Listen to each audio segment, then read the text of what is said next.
One would have thought that the records of an actual voyage of a ship carrying slaves would have long ago disappeared.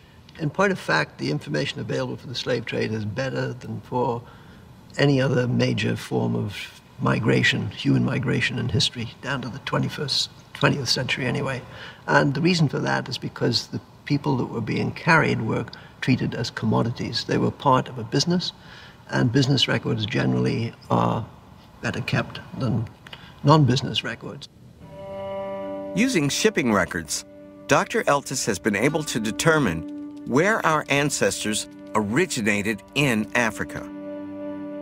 1/4 from Angola, 1/4 from Ghana, Benin, and Nigeria, and almost half from the region between Senegambia and the Ivory Coast. And 2% all the way over from Mozambique. Yes. I can only, the mind boggles as to the experience of people on that voyage. This database gives us unprecedented insight into the African origins of our people. But what about our own individual roots? It's easy to forget that every generation on our family tree doubles the number of ancestors we have. 2 parents, 4 grandparents, 8 great-grandparents, 64 fourth great-grandparents. To learn more about where our African lines lead, Dr. Mark Shriver has developed an exciting new DNA test, examining 10,000 markers across our entire DNA and comparing them to the DNA of Africans. Using this test, we found that the African-American guests have ancestry from multiple parts of West Africa. And, you know, this makes a lot of sense given the history. People were stripped of their culture, their language, and their traditions, and you know, specifically homogenized. To see the results of this test, I'm visiting Harvard Center for Geographic Analysis, where mapping expert Ben Lewis has been collating data from our experts to make it easier for a non-scientist like me to understand. I love maps.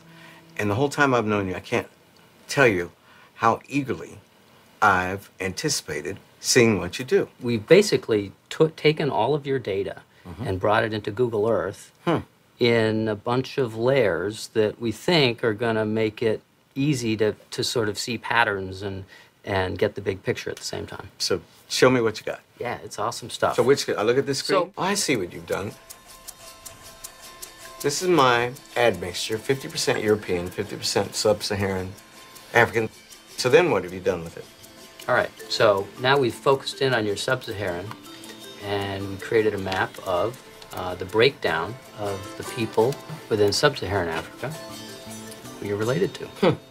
Look at that, 30% from Senegambia, 49% from Nigeria, and I'm 21% from Angola.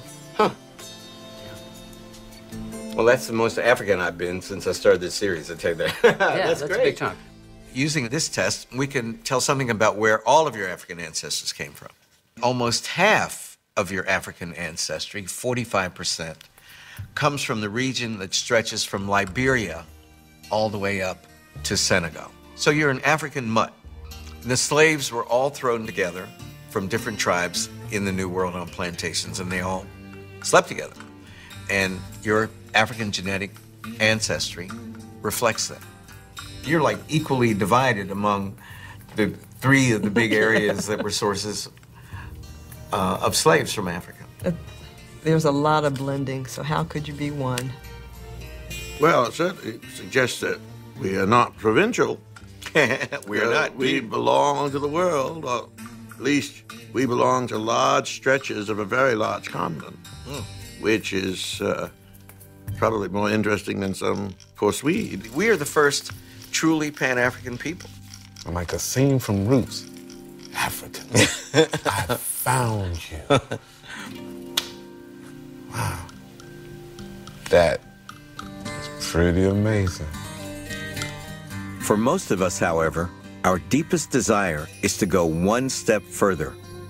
to be able to name an actual African ethnic group to which at least one of our ancestors belonged.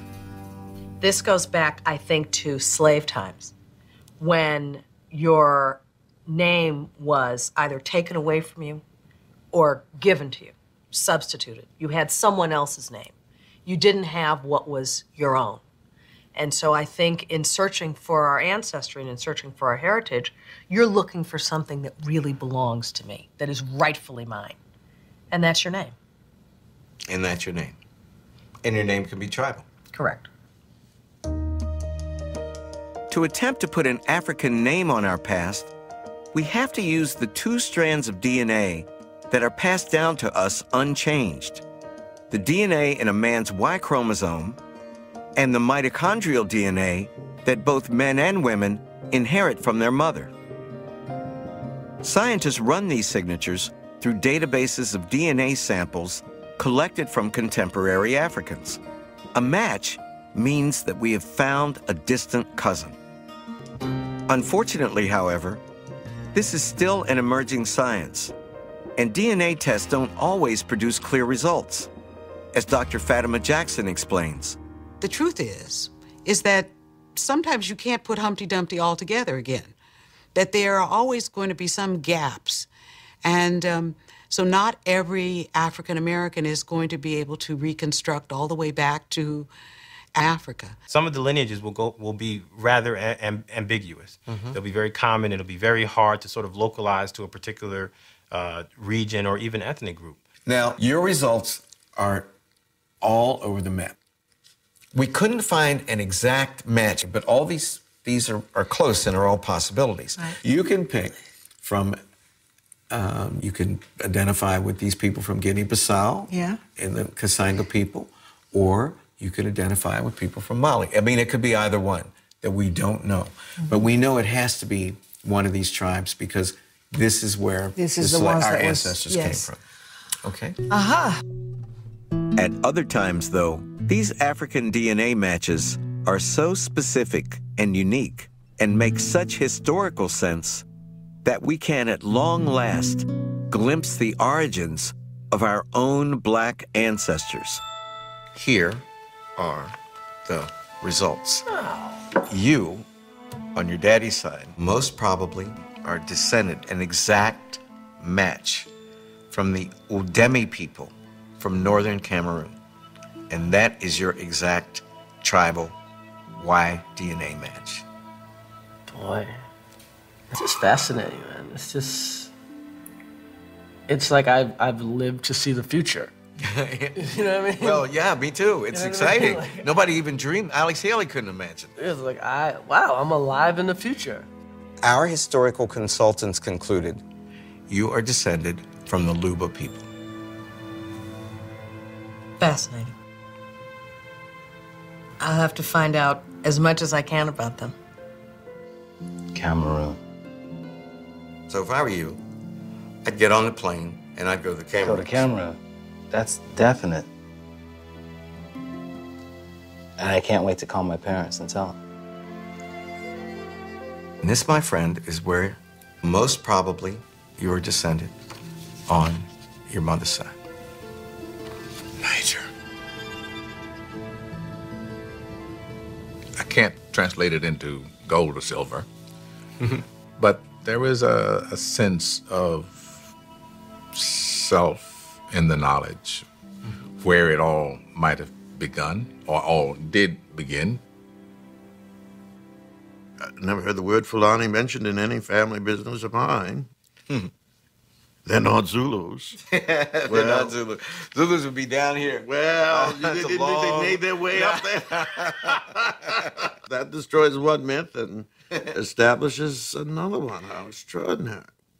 My friend, we know that many slaves were brought to the Chesapeake from the region where you have the most matches with a single group. This suggests that on your mother's side, you are Mende. I know this is so. There's so many surprises here, but this one it's not a surprise. I tell you how I know. I was in Liberia, and they had a litter for me to step into. And they came out with the mask on, the Mende mask. And they came, and there was a woman, and she told me to come out. And I went out, and she did some dance steps. What was to do? So I did some dance steps. And they said I was a Zoe, a Mende Zoe. And they gave me the mask. I could hear the water, the ocean, from where we were. And I couldn't stop weeping. I thought when I left here, I had a garrote around my throat, and my hands were tied, and my feet were tied. And I got into a slave ship, and I slept on the bottom in the filthy hatches. And now I'm being brought back.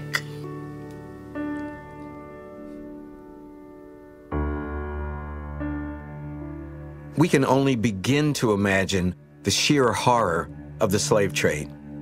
But what if we could place an actual ancestor within that story?